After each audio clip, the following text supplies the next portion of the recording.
تڑپتا ہے میرا دل اور ترستی ہے میری آنکھیں، بلا لو اب مدینے میں۔ اعوذ باللہ من الشیطان الرجیم، بسم اللہ الرحمن الرحیم۔ دزارہ چینل کے معزز ناظرین، السلام علیکم ورحمۃ اللہ وبرکاتہ۔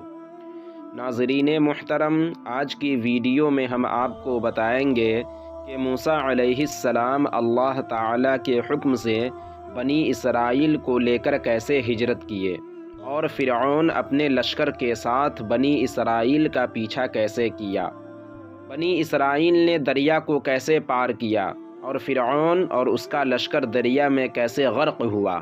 دریا میں ڈوبتے وقت فرعون ایمان لے آیا، مگر اس کا ایمان قبول کیوں نہیں ہوا؟ تو ویڈیو میں آخر تک بنے رہیں۔ ناظرین محترم، پچھلی ویڈیو میں ہم نے آپ کو بتایا کہ حضرت موسیٰ علیہ السلام نے فرعون کو بہت سمجھایا، مگر وہ ایمان نہیں لایا۔ اللہ تعالیٰ نے فرعونیوں پر مختلف قسم کے عذاب کو نازل فرمایا، مگر فرعون اور اس کی قوم کے لوگ بار بار ایمان لانے کا وعدہ کر کے بھی ایمان نہیں لائے۔ اللہ تعالیٰ نے موسیٰ علیہ السلام کو حکم دیا کہ آپ رات کو بنی اسرائیل کے ساتھ مصر سے ہجرت کر جائیں، کیونکہ اب بنی اسرائیل کی نجات اور فرعون اور اس کی قوم کی تباہی کا وقت آ چکا ہے۔ رات کو ہجرت کا حکم اس لیے دیا تاکہ فرعون اور اس کا لشکر ان کا پیچھا نہ کریں۔ یوسف علیہ السلام نے اپنی قوم کو وصیت فرمائی تھی کہ جب تم لوگ مصر سے نکلو تو میرا تابوت بھی ساتھ لے جانا۔ چنانچہ موسیٰ علیہ السلام نے اپنے ساتھ وہ تابوت بھی رکھ لیا۔ ایک مرتبہ نبی کریم صلی اللہ تعالی علیہ وسلم ایک دیہاتی کے پاس ٹھہرے۔ اس نے حضور کی مہمان نوازی کی۔ آپ صلی اللہ تعالی علیہ وسلم نے فرمایا، تم بھی کبھی ہمارے پاس آنا۔ وہ دیہاتی ایک مرتبہ آپ کی خدمت میں حاضر ہوا تو آپ نے فرمایا، بتاؤ تمہیں کس چیز کی ضرورت ہے کہ میں تمہیں عطا کروں؟ اس نے کہا، ایک اونٹنی اور ایک دودھ پلانے والی بکری۔ حضور صلی اللہ تعالی علیہ وسلم نے فرمایا کہ تو بنی اسرائیل کی بوڑھی عورت سے بھی گیا گزرا ہے۔ صحابہ کرام رضوان اللہ علیہم اجمعین نے پوچھا، یا رسول اللہ صلی اللہ تعالی علیہ وسلم، بنی اسرائیل کی بوڑھی عورت کا واقعہ کیا ہے؟ آپ صلی اللہ تعالی علیہ وسلم نے فرمایا، جب موسیٰ علیہ السلام اپنی قوم کو ساتھ لے کر چلے تو راستہ بھول گئے۔ لوگ ایک دوسرے سے پوچھنے لگے کہ یہ کیا ہوا؟ کچھ لوگوں کو حضرت یوسف علیہ السلام کی وصیت کا علم تھا۔ انہوں نے کہا، یوسف علیہ السلام نے ہمارے آباء و اجداد سے وعدہ لیا تھا کہ مصر سے نکلتے وقت میرا تابوت ضرور ساتھ لے لینا۔ حضرت موسیٰ علیہ السلام نے فرمایا، تم میں سے یوسف علیہ السلام کی قبر کو کون جانتا ہے؟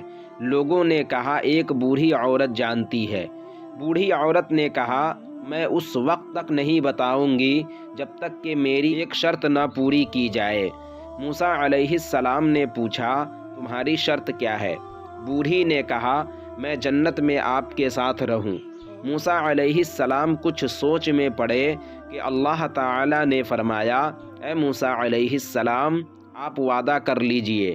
آپ نے وعدہ کر لیا۔ یوسف علیہ السلام کے تابوت کو لیتے ہی اندھیری رات روشن ہو گئی اور انہیں راستہ بھی مل گیا۔ ادھر فرعون نے جب دیکھا کہ بنی اسرائیل نہیں ہے تو اس نے اپنے تمام فوجوں اور لشکروں کو جمع کیا اور کہا کہ بنی اسرائیل ہمیشہ ہمارے کاموں میں رکاوٹ بنتے ہیں، لہٰذا آج ان کا مکمل صفایا کر دیا جائے، یعنی انہیں تباہ و برباد کر دیا جائے۔ اللہ تعالیٰ نے فرعونیوں کو تباہ و برباد کرنے کے لیے فرعون کے دل میں یہ بات ڈال دی کہ تم بنی اسرائیل کا پیچھا کر کے ان کو تباہ و برباد کر دو۔ فرعون اور اس کے لشکر اپنی عیش و عشرت کی زندگی کو چھوڑ کر بنی اسرائیل کو تباہ و برباد کرنے کے لیے نکل پڑے، جو در حقیقت اپنی ہی بربادی کی طرف چل پڑے۔ فرعونی لشکر دریائے قلزم کے کنارے پر بنی اسرائیل کے سامنے پہنچ گئے۔ بنی اسرائیل نے جب دیکھا کہ ہم پکڑ لیے جائیں گے، کیونکہ بنی اسرائیل کی تعداد بھی بہت کم تھی اور ان کے پاس لڑنے کے لیے کوئی ہتھیار وغیرہ بھی نہیں تھے، بنی اسرائیل بہت زیادہ ڈر گئے۔ موسیٰ علیہ السلام نے کہا، ڈرو نہیں، بے شک ہمارا رب ہمارے ساتھ ہے۔